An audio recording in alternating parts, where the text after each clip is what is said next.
Winning a championship is the ultimate goal. It solidifies your place in history as a player and as a team. Teams are remembered by their style of play and iconic players. We've been lucky to witness teams that displays an absurd amount of showmanship on the court. Championship teams will always be remembered, and rightfully so. But what about the teams that never make it to the promised land? With a sport that is played at a fast pace, we've seen teams throughout the years elevating the excitement on the court. As time goes by, we tend to forget the teams that fall short. In this video, I will rank my top 15 most memorable NBA teams to never win a championship since 1995.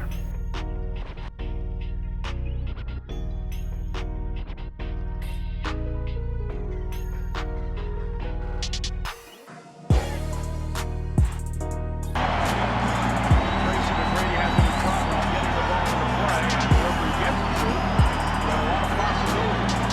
Rudy, chance to shoot free throws for him. Brady gets it to Vince Carter. 2 seconds, 1 second, beats the buzzer.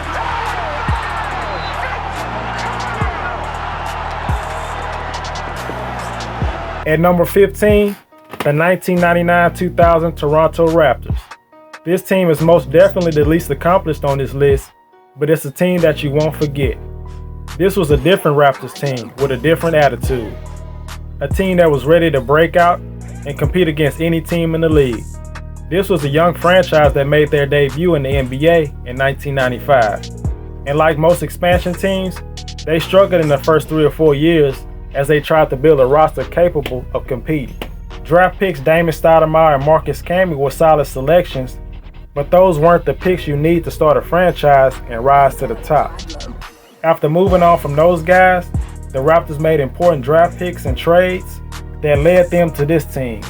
It was a mixture of savvy veterans who had been through a lot of wars in the playoffs and a couple of young studs that were ready to set the league on fire.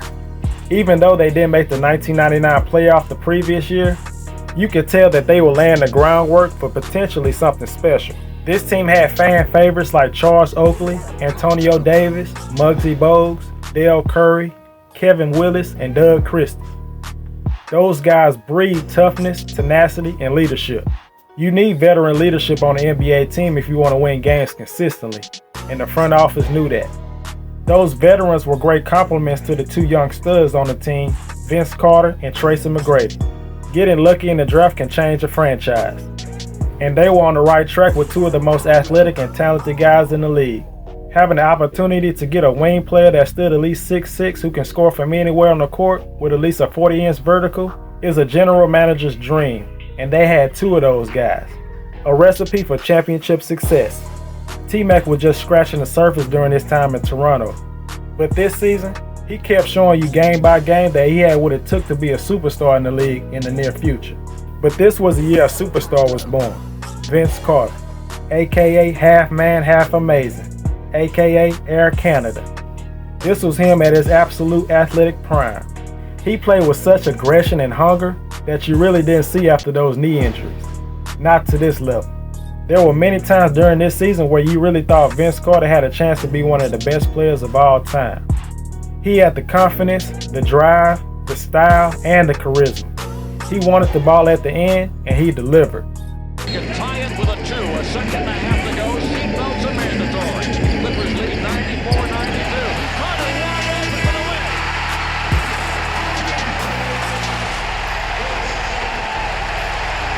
win. He even had a game-winning dunk. Now Walt will guard the inbounds pass. They're going to Carter. 10 seconds. He's going to...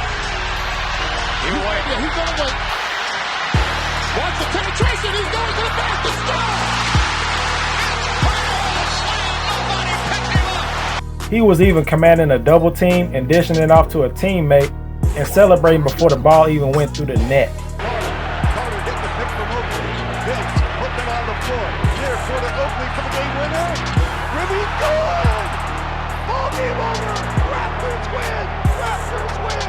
Charles Oakley at the buzzer wins it for the Toronto Raptors. The Cleveland kid comes home and knocks it down. Selfish play by Vince Carter using the ball screen on the left side, throwing the defense to him, and he said, no, This franchise had never made the playoffs before this season, but you could tell that this team had what it takes to win against any team in the league. Oakley, Kevin Willis, and Antonio Davis were no one to mess with. They would get in your face and tell you how they feel. Those guys helped bring a physical presence and attitude to the team, and it resonated throughout the whole roster. Antonio Davis proved that he could be a quality starter in this league after coming off the bench for the Indiana Pacers. He posted career highs in almost every statistical category. Doug Creasy brought his versatility from his passing to his great perimeter defense. Muggsy Bogues was a spark off the bench with his great quickness and speed and his high basketball IQ. Bogues epitomized what being a Raptor was all about: working hard, surprising the critics, and accepting challenges. Derrick Curry had one of the quickest releases in the league, a bona fide sniper. While Steph Curry was learning the game and watching from the sidelines, Derrick Curry was doing what he does best, and he can get hot in a quick second. Even though McGrady averaged around 16 points, people around the league knew that the sky was the limit. He was the youngest player in the league at the time. Vince Carter got most of the headlines, but T-Mac showed you every once in a while that he was just as skilled and talented. He just didn't get as many opportunities at that point of his career. Vince Carter's rise to superstardom came faster than anybody could have imagined. Every game for the Toronto Raptors seemed like an event. It was must-see TV. Kobe and Shaq were the league's best duo in LA. Iverson was a one-man show in Philly, and Vince Carter came with his unique athleticism and creativity in Toronto that had everyone shocked and amazed. He captured the hearts and minds of basketball fans across the league, especially across Toronto and Canada. There were a number of games during the season where Vince Carter looked absolutely unstoppable. One of those games was against Ray Allen and the Milwaukee Bucks. Initially, Vince Carter was snubbed for the Olympic team, and USA Basketball passed him over in favor of Ray Allen in January of 2000. After that snub, Vince Carter played like a man possessed. He looked at it like he wasn't good enough, and he let his play do the talking as he lit up the Bucks for a then career-high 47 points and a victory, leaving Ray Allen with a bloody nose on one possession when the two got tangled up around the basket. It wasn't intentional, but that represented Vince's mindset. He was out for blood.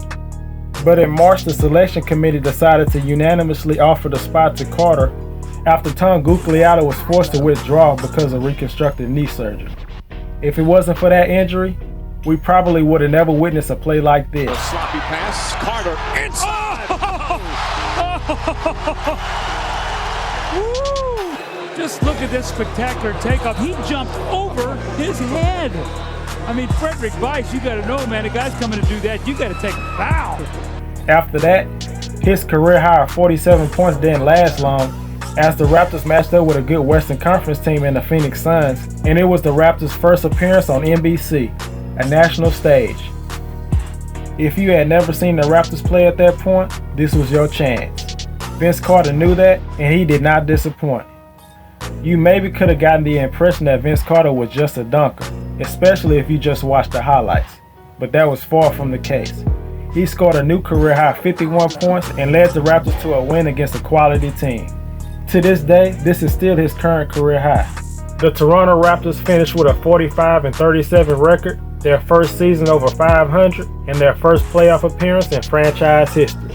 This was the team that helped kickstart one of the league's most passionate fan bases. The Raptors' confidence was at an all-time high going into the playoffs. But as you know, the playoffs are a totally different story compared to the regular season. They faced off against a playoff-tested, tough New York Knicks team, and you could tell who the more experienced playoff team was. Vince Carter didn't play up to his normal standards. He especially played bad in Game 1. He shot an abysmal 3 for 20 from the field.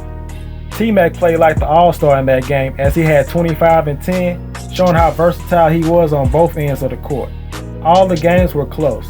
In Game 1, the Knicks got up to a 15-point lead and pulled out a victory 92-88. In Game 2, the Raptors were up as many as 12 points going into the fourth quarter, only to lose by 1 point. And in Game 3, Larry Johnson put the nail in the coffin.